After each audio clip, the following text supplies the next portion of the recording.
Hello বন্ধুরা, সংস্কৃতি তরণ চ্যানেলে তোমাদেরকে অনেক স্বাগত। তোমরা সবাই কেমন আছো?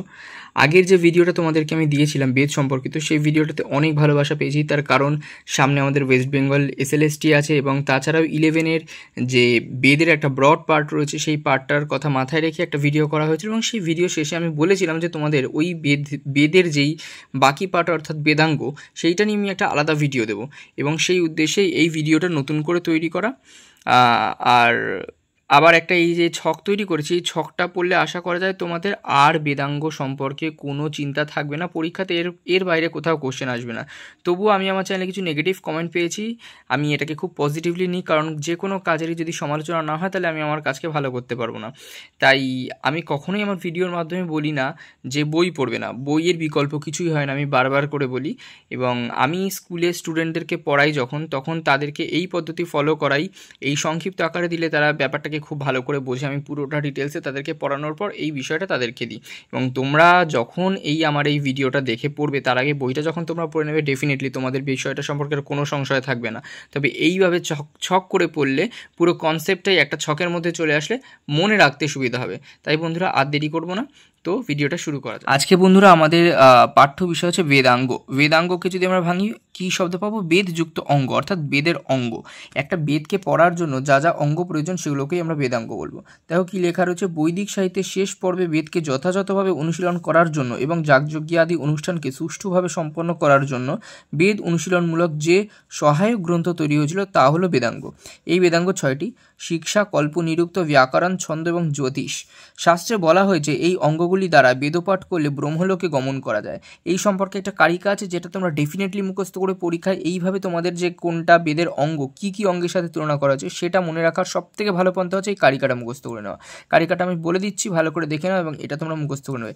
ছন্দঃ পাদৌ তু বেদস্য হস্তৌ কল্পথ পঠ্যতে জ্যোতিষামায়নম চক্ষুর নিরুক্তম শ্রোত্রমুচ্যতে শিক্ষাঘ্রাণম তু বেদস্য মুখম ব্যাকরণম স্মৃতম তস্মাৎ সাঙ্গম অধীতৈব ব্রহ্মলোকে মহীয়তে।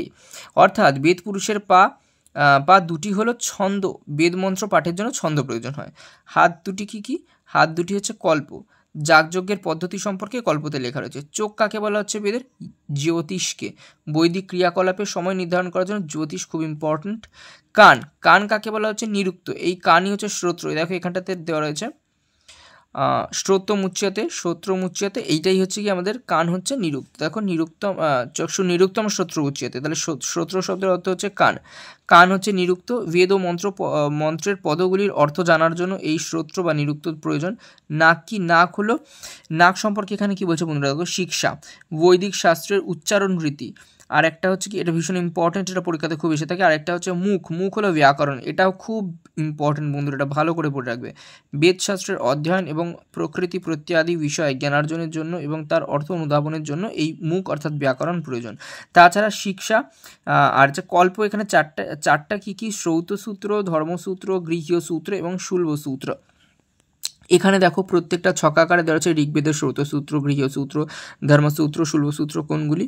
তাহলে বন্ধুরা, ঋগ্বেদের শ্রৌতসূত্র কি? আশ্বলায়ন, সাংখ্যায়ন। গৃহসূত্র আশ্বলায়ন, সাংখ্যায়ন। ধর্মসূত্র হচ্ছে বশিষ্ঠ, আর শুল্বসূত্র পাওয়া যায় না। সামবেদের হচ্ছে শ্রৌতসূত্র লাট্টে আয়ন, দ্রাহি আয়ন। গৃহসূত্র হচ্ছে গভীর, দ্রাহি আয়ন। ধর্মসূত্র হচ্ছে গৌতম, শুল্বসূত্র নেই। কৃষ্ণ যজুর্বেদের হচ্ছে বোধায়ন, আপস্তম্ভ। দেখো এখানে স্টার মারা রয়েছে, কারণ পরবর্তীতে আমি আরেকটা যেটা পেয়েছি সেটা হচ্ছে বাদুল শ্রৌতসূত্র। এইটা হচ্ছে আমাদের কৃষ্ণ যজুর্বেদের মধ্যে আছে। আর গৃহসূত্র হচ্ছে বোধায়ন অপস্তম্ভ, আর ধর্মসূত্র হচ্ছে বৌধায়ন অপস্তম্ভ, আর শুল্বসূত্র হচ্ছে বৌধায়ন অপস্তম্ভ।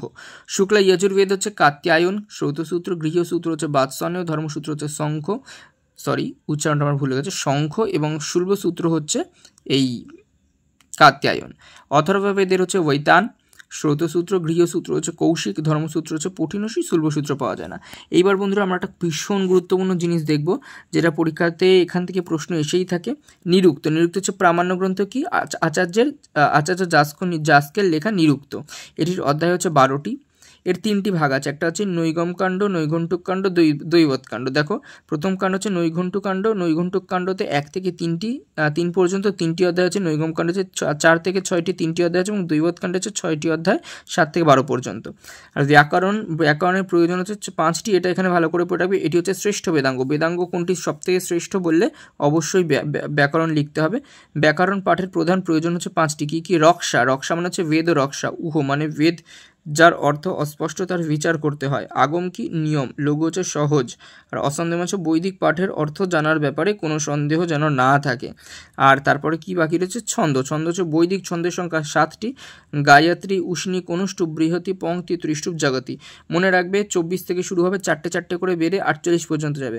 গায়ত্রী 24, উষ্ণিক তার সাথে 24 সাথে 4 যোগ করে 28, অনুষ্টুপ হচ্ছে 28-এর সাথে 4 যোগ করে 32, বৃহতি হচ্ছে 32 যোগ 4 36, পংক্তি হচ্ছে গিয়ে 36 4 40, ত্রিষ্টুপ হচ্ছে পংক্তির সাথে 40 যোগ 4 44, জগতি হচ্ছে 44 4 48। তাহলে এই হয়ে গেল বন্ধুরা আমাদের। আর জ্যোতিষ সম্পর্কে সেরকম তোমাদেরকে পড়তে হবে না। তাহলে এই আমি আরেকবার তোমাদেরকে প্রথম থেকে ধরে ধরে পুরো পেজটা দেখিয়ে দিচ্ছি। তোমাদের যদি মনে হয় ভিডিওটা পজ করে তোমরা দেখে নিতে পারো, পরীক্ষার জন্য বন্ধুরা ভীষণ ইম্পর্টেন্ট। তাহলে বন্ধুরা আজকের ভিডিওটা এখানেই সমাপ্ত করলাম। দেখো এই ভিডিও বানানোর জন্য আমার কাছে যতগুলো যা মোটামুটি মেটেরিয়ালস আছে, সহায়িকা বই সমস্ত পাশে নিয়ে বসি, কারণ একটা ভিডিও তৈরি করার জন্য প্রচুর ইনফরমেশান দরকার। আমি তো তোমাদেরকে ভুল শিক্ষা দিতে পারি না, আমি পড়াশুনো করি তারপর তোমাদেরকে পড়াই। তো এতগুলো সহায়িকা বই দেখে মোটামুটি নিচে 1-2 রয়েছে, এখন আমার ওই বুক শেলফে অনেকগুলো বই আছে, তোমাদের সাথে একদিন শেয়ার করব।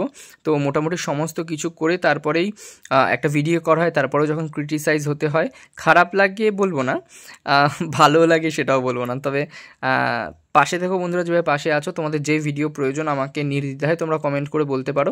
আর যদি ভিডিওটা ভালো লেগে থাকে অবশ্যই সাবস্ক্রাইব করে দেবে, চ্যানেলটা লাইক করে দেবে, আর বন্ধুদের সাথে অবশ্যই শেয়ার করবে, যাতে তোমার মতন তোমার বন্ধুরাও সহজে খুব বেশি নাম্বার পেতে পারে এবং কনসেপ্টটা ক্লিয়ার হয়।